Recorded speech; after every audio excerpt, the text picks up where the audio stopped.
কলকাতা থেকে বাড়ি ফেরার সময় বড়সড় দুর্ঘটনার হাত থেকে রক্ষা পেলেন দক্ষিণ 24 পরগনার ভাঙড়ের বিধায়ক নওশাদ সিদ্দিকী।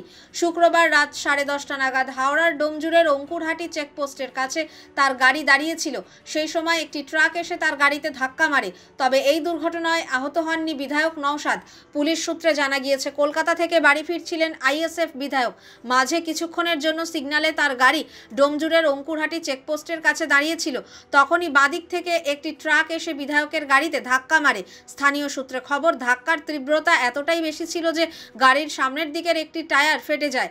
এই ঘটনায় বিধায়ক অল্পের জন্য রক্ষা পান। তিনি বা তার গাড়ি চালক এবং নিরাপত্তা রক্ষীদের কেউ আহত হননি। দুর্ঘটনার পরেই ঘটনাস্থলে আসেন স্থানীয়রা।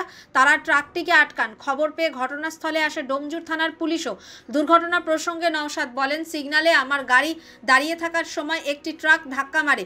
ওই এলাকাটি অত্যন্ত দুর্ঘটনাপ্রবণ, তাই আন্ডারপাসের দরকার। পুলিশ সূত্রে খবর, দুর্ঘটনার পরে বিধায়কের জন্য বিকল্প গাড়ির ব্যবস্থা করা হয়। সেই গাড়িতেই তিনি বাড়ি ফিরেছেন।